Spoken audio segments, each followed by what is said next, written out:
This is your Vinita ma'am and it's your first biology session during learning process. Online learning process में ये आपका पहला biology का video है जो बेस्ड है आपका न्यू टॉपिक पे. We have discuss about nutrition in last section and now it's time to new topic, new term, that is respiration related to your first chapter, that is life process. इसके पहले थोड़ा discuss कर ले हम लोग कि क्या क्या हम लोगों ने पढ़ा था. हम लोगों ने डिफाइंड टर्म इस टॉपिक को पढ़ लिया था, कवर कर लिया था. उसके बाद हमने डिफरेंट स्टेजेस को देख लिया था एमीबा में. We have already discuss about human digestive system. In this topic respiration topic में क्या इंपॉर्टेंट है, तो आपको दो चीज़ें जाननी बहुत ज़रूरी है. एक तो what is the respiration, what is the difference between the respiration and breathing process and what is the types of respiration. There is two type of respiration. I will teach you later. Aerobic respiration and aerobic respiration. Always ये question आपसे पूछा जाता है, differentiate between aerobic and anaerobic respiration. Then आपके लिए important topic हो जाता है respiratory organs in human beings. Analyse the various functions of respiratory organs in human beings. So without wasting any time let's start our class with the respiration definition. Okay, here is slide.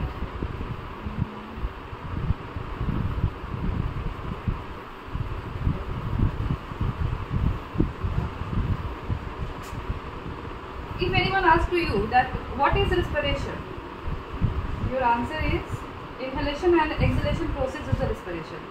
Generally अगर आपसे कोई भी पूछे कि respiration क्या है, तो किसी के भी मुंह से यही आंसर निकलता है कि जो हम सांस लेते हैं. सांस क्या लेते हैं, तो intaking of oxygen and releasing of carbon dioxide. ये सिंपल एक डेफिनेशन है जो किसी के भी मुंह से सबसे पहले यही निकलता है कि रेस्पिरेशन क्या है, मतलब हम जो सांस लेते हैं वही रेस्पिरेशन है. लेकिन बच्चे लोग ये दोनों डिफरेंट चीज़ें हैं. ठीक है, रेस्पिरेशन के अंदर का एक्ट होता है ये इनटेक और रिलीज करना.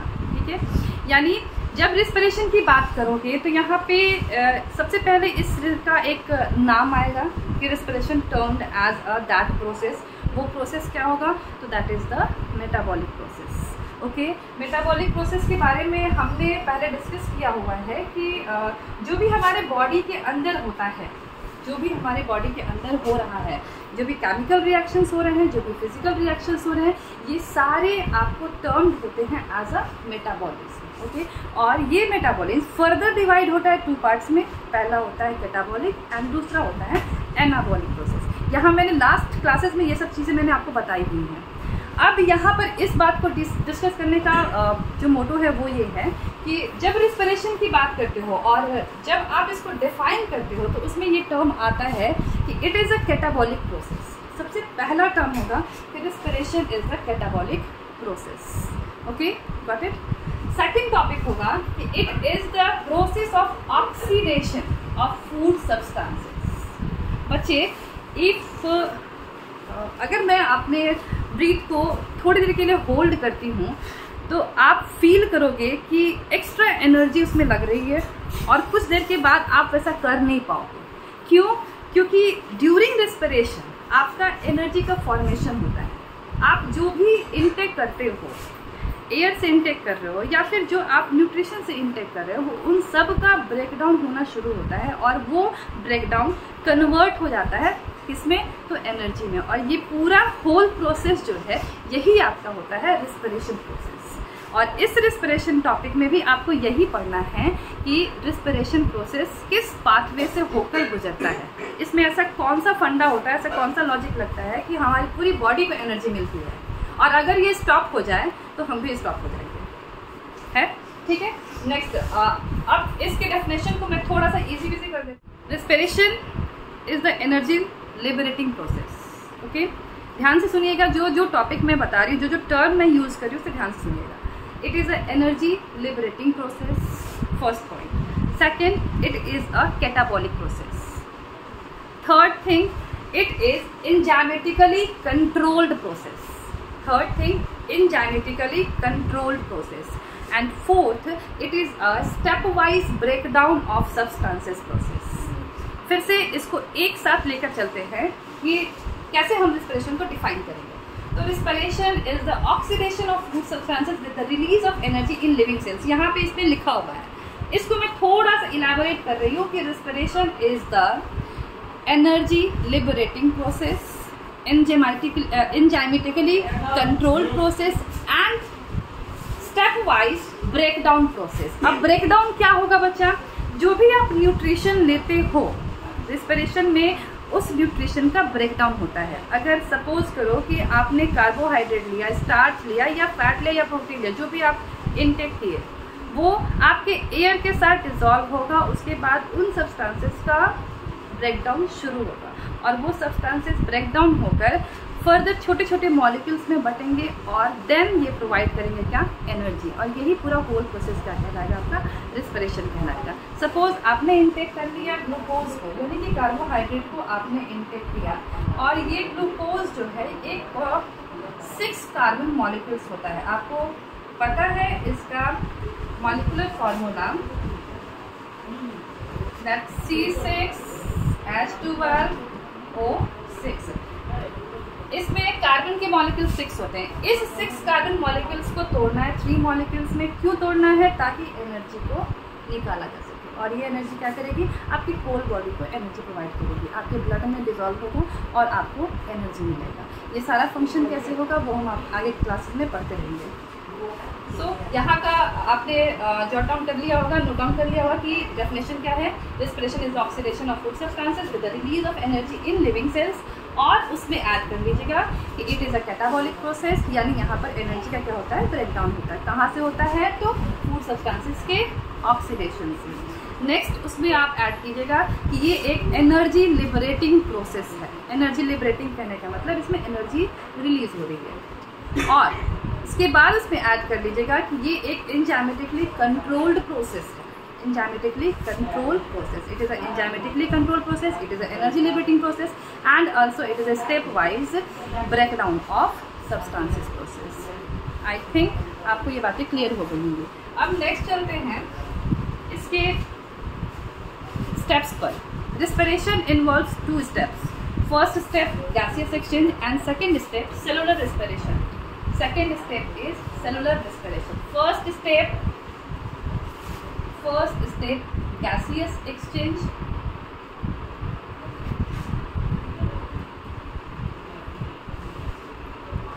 and second step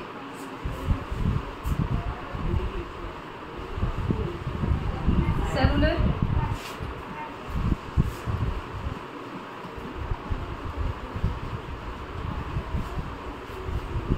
respiration। यानी आप इसको सेकेंड टॉपिक में आप कर सकते हो कि respiration involves 2 steps, first gaseous and second cellular respiration। और यहाँ पर एक बात नोट डाउन कर लीजिएगा कि ये gaseous exchange process ही होता है आपका breathing process। Which process termed as breathing process? This is breathing process। Breathing process and second is cellular respiration. अब सेलुलर रिस्पिरेशन क्या है, इसको भी हम डिफाइन करेंगे, इसको भी डिस्कस करेंगे। पहले ब्रीदिंग को डिस्कस कर लेते हैं। Breathing means simple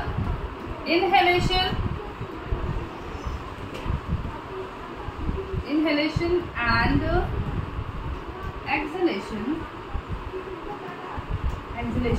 of gases। Inhalation oxygen and exhalation carbon dioxide।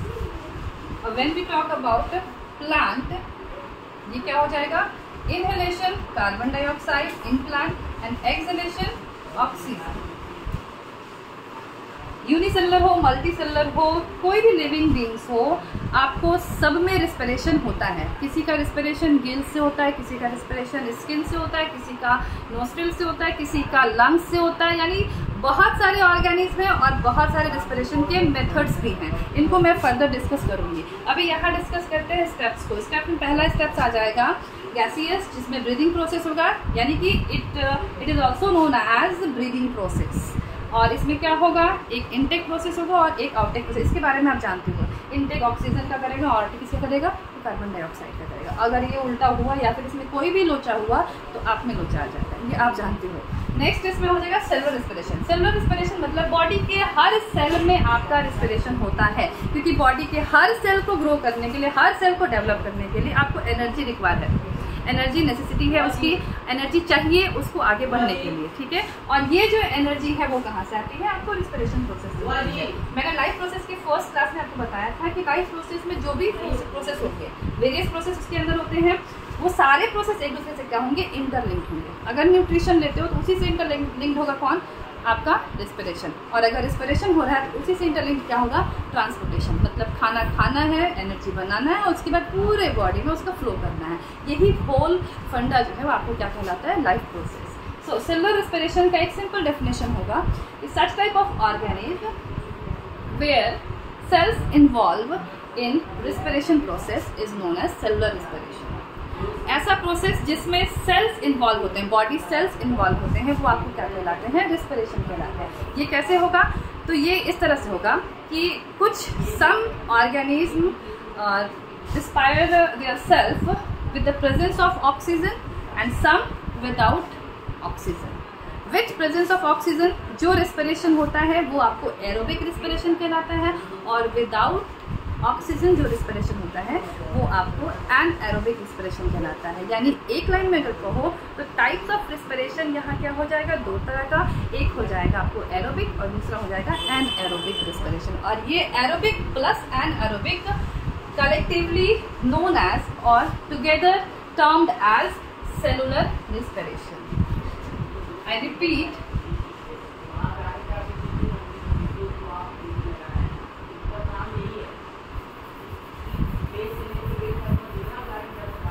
I repeat,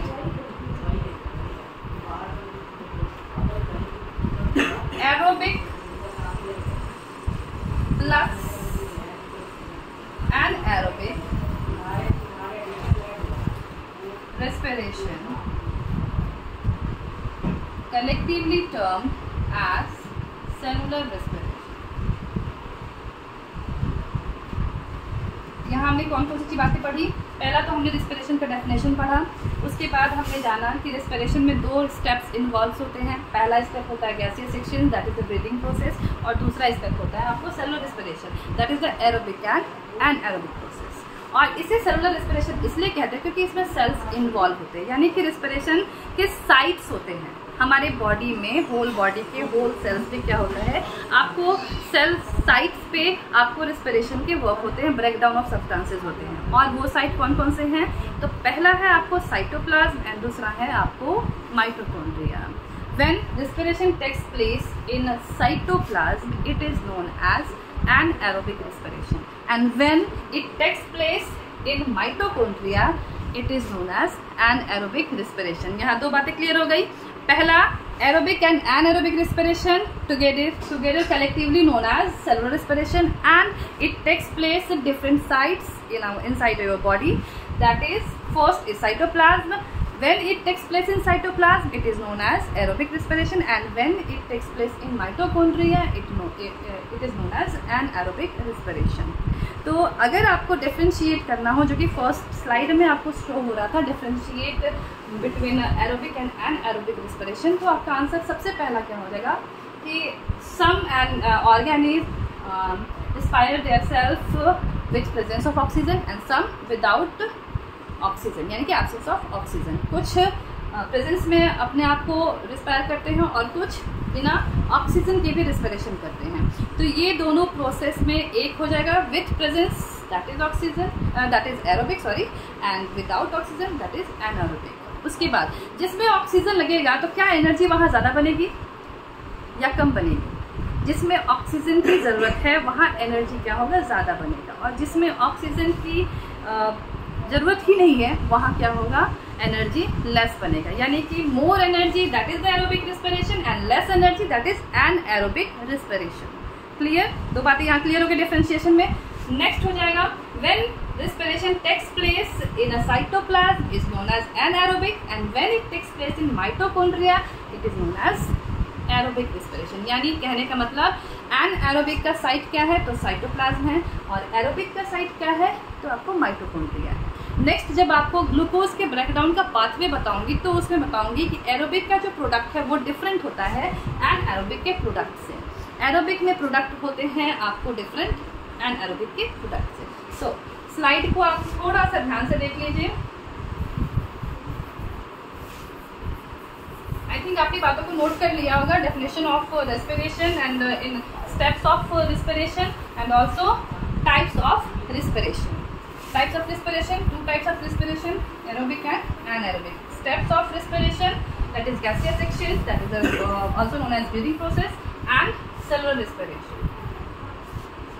यहाँ आपको स्लाइड में क्लियरली दिख रहा है कि some organisms use oxygen aerobic and some organisms do not use oxygen anaerobic. Clear? यहाँ थोड़ा सा इस डायग्राम को देखिएगा। सेलुलर रिस्पिरेशन, यहाँ source of energy light energy. मैंने आपको जब न्यूट्रिशन चैप्टर पढ़ाया था उसमें फोटोसिंथेसिस के बारे में क्लियरली बताया था कि फोटोसिंथेसिस में जो आपको एनर्जी बिल्ड होता है या जो फूड जो आपको न्यूट्रिशन बिल्ड होता है वो आपको किसकी वजह से होता है, तो source of energy that is light. Okay, light energy convert होती है किसमें, केमिकल एनर्जी में। यही प्रोसेस था आपको फोटोसिंथेसिस में। यहाँ पे क्लियरली बताया गया है कि cellular respiration in the plant कैसे होता है। तो यहाँ आपको लाइट ने क्या किया, केमिकल एनर्जी में कन्वर्ट कर दिया। एनर्जी को पूरा कन्वर्जन हो गया कहाँ से कहाँ, लाइट से केमिकल में। और ये इसके लिए साइट कौन सा यूज हुआ, तो दैट इज द माइटोकॉन्ड्रिया। ये माइटोकॉन्ड्रिया, ठीक है, माइटोकॉन्ड्रिया साइट हुआ किसका, इस रिस्पिरेशन का। इसलिए ये क्या हो गया आपको, सेलुलर रिस्पिरेशन। मतलब सेल का इन्वॉल्वमेंट रिस्पिरेशन के सीरीज में आपको क्या कहलाता है, सेलुलर रिस्पिरेशन। क्लियर। फिर यहाँ पे इस स्लाइड में ध्यान दीजिएगा, यहाँ पर आपको डिफरेंट टाइप के ऑर्गेनिज्म दिखाए गए हैं। एक तरफ एनिमल्स है, एक तरफ प्लांट है। होता क्या है कि आप जो भी रिस्पिरेशन सबस्ट्रेट्स को यूज करते हो, रिस्पिरेशन सबस्ट्रेट्स कहने का मतलब आप जिस एनर्जी को लिबरेट करने के लिए और जिस एनर्जी को बनाने के लिए जिन चीज़ों को तोड़ रहे हो वो आपको क्या कहलाएंगे, रिस्पिरेशन सबस्ट्रेट्स। क्या कहलाएंगे, रिस्पिरेशन सबस्ट्रेट्स। थोड़ा बायोलॉजिकल टर्म को भी ध्यान रखिएगा, substrates, respiration substrates. That means आपका कार्बोहाइड्रेट, इसको थोड़ा सा इजी में बना देती हूँ। सबस्ट्रेट्स सुनने के बाद आप थोड़े से भचकते हो गए होंगे कि मैम ने ये कौन सा एक वर्ड कर दिया, कौन सा वर्ड बोल दिया। तो ये सबस्ट्रेट को इजी वे में समझिए कि आप जो इंटेक कर रहे हो एनर्जी को बल्ब बनाने के लिए, जो एनर्जी को तोड़ना है एनर्जी को बनाने के लिए, यही प्रोसेस आपका क्या होता है, रिस्पिरेशन। ठीक है, अब इसमें जो सब्सटेंस को यूज कर रहे हो वही क्या कहलाएंगे, रिस्पिरेशन सबस्ट्रेट्स कहलाएंगे। ठीक है, और इसमें पहला क्या हो जाएगा, कार्बोहाइड्रेट। फिर आप क्या खाते हो, फैट, फिर प्रोटीन। ठीक है, और यही सारी सब्सटेंसेस जो होंगे वो क्या होंगे, ब्रेकडाउन होंगे। क्या होंगी, ब्रेकडाउन होंगे, यानी ये टूटेंगी, यानी ये टूटेंगे। और इसी वजह से इसको क्या कहेंगे, कैटाबॉलिक प्रोसेस। किसको, रिस्पिरेशन को। ठीक है, यहाँ मैंने बातों को लिंक अप किया है, एक पॉइंट को दूसरे पॉइंट से करके मैं पीछे वाले पॉइंट को भी रिपीट करते चल रही हूँ ताकि आपको कॉन्सेप्ट बिल्कुल क्लियर हो जाए और आपको फिर से वो देखना ना पड़े कि हाँ क्या मैंने पढ़ा था, क्या मैम ने सिखाया था, मुझे तो कुछ समझ में नहीं आया, ऐसा वाला कोई फंडा आपके दिमाग में ना चले। इसलिए मैं बार बार पीछे जो पढ़ा रही हूँ उसको फिर से लिंक कर रही हूँ। अब तक हमने जो पढ़ा है वो रिस्पिरेशन के टॉपिक में पहले पढ़ा है, उसका डेफिनेशन बहुत easy definition. It is a catabolic process, also it is a energy liberating process, also it is a enzymatically controlled process, multiple stepwise breakdown process of substances क्या होंगे, तो आपके रिस्पिरेशन substances क्या होंगे, तो आपके रिस्पिरेशन सबस्ट्रेट्स कहलाएंगे। Substances में क्या होंगे, आपको रिस्पिरेशन सबस्ट्रेट्स। अब रिस्पिरेशन सबस्ट्रेट्स क्या क्या होंगे, तो कार्बोहाइड्रेट, फैट और प्रोटीन, ये इन्हीं का ब्रेकडाउन होगा एनर्जी को बनाने के लिए। अब यहाँ पे थोड़ा सा गौर फरमाइए, ये रेस्पिरेशन प्रोसेस को क्लियर किया गया कि आपने इनटेक किया शुगर को, ठीक है, और फिर आपने एयर से क्या लिया, गैस को। ठीक, अब ये गैस मिलकर क्या करेगा, इस शुगर का ब्रेकडाउन करना शुरू होगा। ठीक है, ये गैसियस जो एक्सचेंज होगा, ऑक्सीजन को लेंगे और उसके बाद उससे एनर्जी को निकालेंगे और फिर कार्बन डाइऑक्साइड को बाहर छोड़ देंगे। ये सारा प्रोसेस ही रिस्पिरेशन है। ठीक है, अब इसमें आपने क्या किया, इनटेक किया शुगर को, और मैंने पहले भी बताया कि शुगर में मॉलिक्यूल्स होते हैं 6 कार्बन। ठीक ठीक है। अब ये 6 कार्बन मॉलिक्यूल्स जो होते हैं आपको टूटेंगे 3 मॉलिक्यूल्स में और उसके बाद एनर्जी का लिबरेशन होगा, ठीक है। यही प्रोसेस आपका क्या है, रिस्पिरेशन। यहाँ पे आपको एक फ्लो चार्ट, एक डायग्राम के तरीके से दिखाया गया है कि आपने शुगर का इंटेक किया, ऑक्सीजन का इंटेक किया, आपके सेल में गया, यानी कि आपके माइटोकॉन्ड्रिया और साइटोप्लाज्म में गया, और यहाँ से क्या हुआ, एनर्जी बिल्डअप हुआ, सब्सटेंसेस के ब्रेकडाउन के बाद एनर्जी लिबरेट हुआ और इसके बाद कार्बन डाइऑक्साइड रिमूव हुआ, वाटर रिमूव हुआ। नेक्स्ट यहाँ पर जो स्लाइड दिख रहा है वो आपके एक प्लांट को दिखाया गया है कि प्लांट का इंटेक पॉइंट जो है वो क्या है, कार्बन डाइऑक्साइड।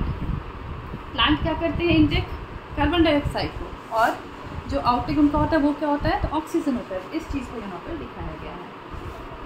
बहुत सारे ऑर्गेनिज्म हैं और बहुत सारी बातें हैं बेटा। सारे अगर लंग्स से ही अपने रिस्पिरेशन सिस्टम को करने लगे तो फिर हम में और उनमें क्या अंतर रहेगा, यानी different organism has a different capacity to create the energy during respiration, and this is the your respiration topics. So next slide में इसी बात को शो किया गया है कि organism uses various methods for producing energy.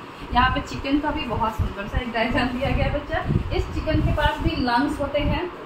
ये चिकन डायग्राम देने का मतलब क्या है कि इसके पास लंग्स, देखिए किस वैरायटी के लंग्स है। हमारे लंग्स जहाँ तक हमें पता है इस तरह के होते हैं, हमारे लंग्स इस तरह के होते हैं, लेकिन चिकन का लंग्स थोड़ा इस तरह का है, ठीक। फिर यहाँ पे नेक्स्ट टॉपिक लिखा हुआ है, कैटरपिलर के बारे में भी ध्यान दिया गया। यहाँ देखिए कैटरपिलर, ये इनका जो रिस्पिरेशन का तरीका है, मेथड जो है एनर्जी प्रोड्यूस करने का, वो स्किल है। कैटरपिलर अपने स्पाइरकल्स के थ्रू एनर्जी प्रोड्यूस करते हैं, चिकन अपने लंग्स के थ्रू एनर्जी प्रोड्यूस करते हैं। और मेथड का नाम क्या है, प्रोसेस का नाम क्या है, तो रिस्पिरेशन। यानी आपका जो डेफिनेशन दिया गया है ये आपको किताब में फिर से देखने की जरूरत नहीं पड़ेगी, क्योंकि रिस्पिरेशन जो डेफिनेशन है वो क्लियर है कि एनर्जी अगर बनाना है तो एनर्जी को तोड़ना है, और यही प्रोसेस क्या होगा, रिस्पिरेशन होगा, जिसमें एक स्टेप होगा क्या, तो आपके सांस लेने और सांस छोड़ने वाला step, that is your breathing. और दूसरा स्टेप क्या होगा, तो आपका एरोबिक और एनएरोबिक, यानी कि आपके मॉलिक्यूल्स, जो आपने कार्बन मॉलिक्यूल्स लिए हैं, जो आपने फैट, प्रोटीन्स, कार्बोहाइड्रेट लिया है, जो रिस्पिरेशन सब्सटेंस आपने इंटेक किया है, वो उनको तोड़ने का प्रोसेस होगा, और यही पूरा प्रोसेस क्या कहलाएगा आपको, respiration. Clear? So this process takes place in cytoplasm. मैंने ऑलरेडी आपको बता दिया है, अगर ये साइटोप्लाज्म में टेक्स प्लेस करेगा तो ये क्या कहलाएगा, ये आपको कहलाएगा एनएरोबिक रिस्पिरेशन। यानी इसको करने के लिए क्या ऑक्सीजन की जरूरत होगी, नहीं होगी। फिर यहाँ पर एक लाइन लिखा है जिसके बारे में अब डिस्कस हमें करना है कि all process involves breakdown of glucose into a 3 carbon molecule called pyruvic acid. इसको थोड़ा सा इजी कर देते हैं, इजी करेंगे। ग्लूकोज का मॉलिक्यूल यहाँ पे आपको क्लियरली दिखाया गया है कि ये ग्लूकोज के मॉलिक्यूल्स है 6 carbon molecules, okay. 6 carbon molecules in the presence of enzymes, ये आपको क्या बनाएंगे, 3 carbon molecules. It break down into 3 carbon molecules, that is known as pyruvic acid. और इसी को करने में ये अल्टीमेटली आपको क्या लेना है इसमें एनर्जी के तौर पे, तो आपको एटीपी लेना है। और इस एटीपी को लेने के लिए आपको क्या करना होगा, ग्लूकोज मॉलिक्यूल को तोड़ना होगा। और ये ग्लूकोज मॉलिक्यूल तोड़ने के टाइम कौन कौन सा सब्सटेंस निकलेंगे, तो सबसे पहला जो निकलेगा वो क्या होगा, पायरुविक एसिड। जब बड़े क्लासेस में जाओगे बेटे तो इसमें आपको बहुत सारे फेजेस आएंगे, यानी first glycolysis, second Krebs cycle, third ETS, electron transport system. और ये सारे प्रोसेस होने के बाद आपको अल्टीमेटली पता है क्या मिलेगा, एटीपी मिलेगा, जो कि आपका एनर्जी करेंसी है। एटीपी आप लोग वेल नोन है उससे, एडेनोसाइन ट्राइफॉस्फेट, जिसको क्या कहते हैं, एनर्जी की करेंसी कहते हैं। सो इसी चीज़ को आपको पूरा रिस्पिरेशन में पढ़ना है। यहाँ पर आपको सिर्फ इतना ही जानना है कि ग्लूकोज है, और ग्लूकोज में फेजेस जो हुए, पहला फेज हो गया आपको किसका, तो पायरुविक एसिड का। पायरुविक एसिड मतलब 3 carbon compound.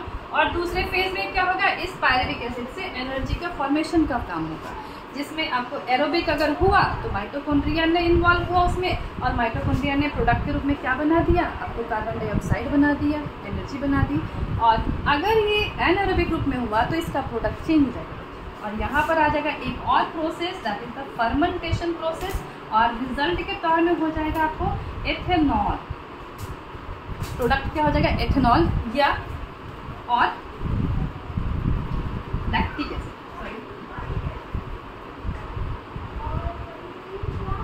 Lactic acid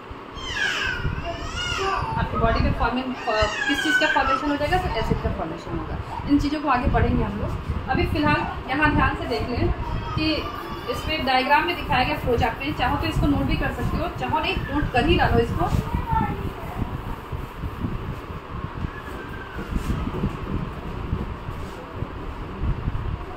glucose 6 carbon molecule, यहाँ पे फॉर्मेशन हो रहा है एटीपी से, एडिनो डाई फॉस्फेट से आपको फॉर्मेशन किसका हो रहा है, एटीपी का। और यहाँ पर एक मॉलिक्यूल है NAD, इसके बारे में मैंने आपको क्लास में बताया है, nicotine adenine diphosphate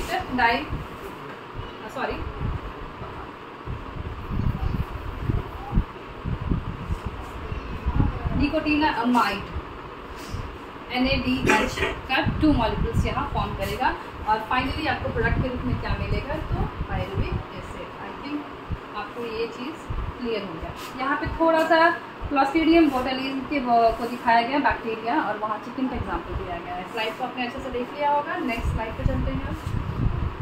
next slide में आपको फर्मेंटेशन के बारे में बताया गया, जो मैंने बताया आपको, pathway of breakdown of glucose, उसके अंदर में ये सारी बातें आएंगी। मतलब ब्रेकडाउन पाथवे जो होगा ग्लूकोज का, उसके अंदर में टॉपिक आएंगे।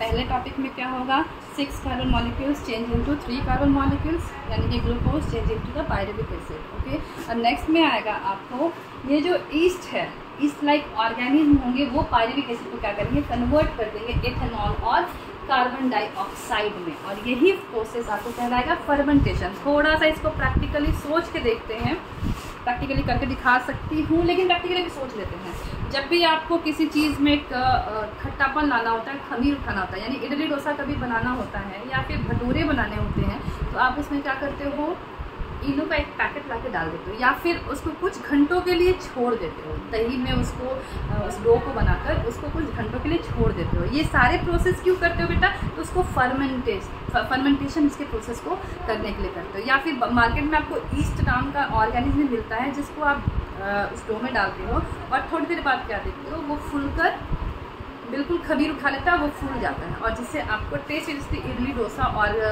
भटूरे वटूरे खाने को मिलते हैं, जो खाने में आपको बहुत टेस्टी लगते हैं। तो ये जो सारे प्रोसेस होते हैं, या फिर अल्कोहल जब बनता है उसमें भी इस फर्मेंटेशन प्रोसेस को किया जाता है। छोटे क्लासेस में आपने इसको क्लियरली पढ़ा है, लेकिन अब इसका जो डेफिनेशन हो जाएगा, इस रिस्पिरेशन के क्रम में इसका डेफिनेशन हो जाएगा कि some types of organism related to your conversion of pyruvic acid into ethanol and carbon dioxide is known as fermentation process।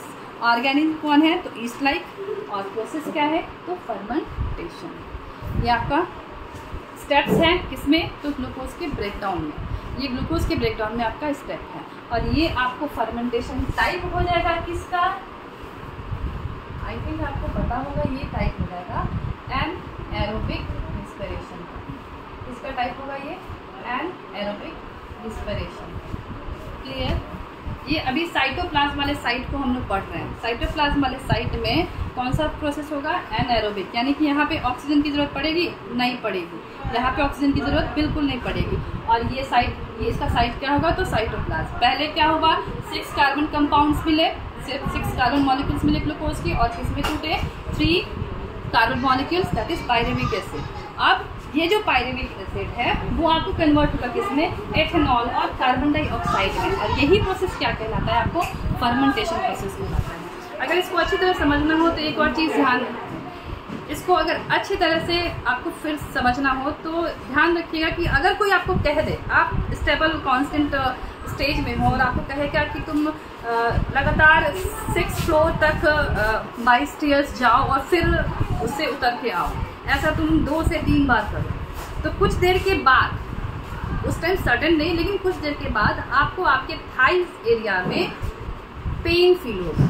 और ये जो पेन होता है, ये रीज़न होता है किसकी वजह से, तो एनाएरोबिक रिस्पिरेशन की वजह से। और वहाँ पर रीज़न होता है उस दर्द का कौन, लैक्टिक एसिड। तो ये आपको बेस्ट समझने का तरीका है किसको, एनएरोबिक रिस्पिरेशन का। और ये इसका मतलब ये है कि आपके inside the body, inside the cell आपके क्या हो रहे हैं, एरोबिक रिस्पिरेशन भी हो रहे हैं और एनएरोबिक रिस्पिरेशन भी हो रहा है। समझ में आ रही है बातें? आपको दोनों टाइप के रिस्पिरेशन आपकी बॉडी के अंदर चल रहा है। अगर मैं अभी आपसे बात कर रही हूँ, अभी आपका क्लास ले रही हूँ, फिर भी मेरे अंदर वो चीजें हो रही हैं, दोनों चीजें हो रही हैं। यही होता है रिस्पिरेशन प्रोसेस, जो आपके लाइफ को सस्टेन रखता है, आपके लाइफ को लाइव रखता है। Thank you. आज के सेशन के लिए इतना ही रखते हैं। आज हमने डेफिनेशन किया, टाइप्स पढ़ा और फेजेस के बारे में थोड़ा बहुत डिस्कस किया। नेक्स्ट क्लासेस में फिर मिलते हैं। Tata, bye bye.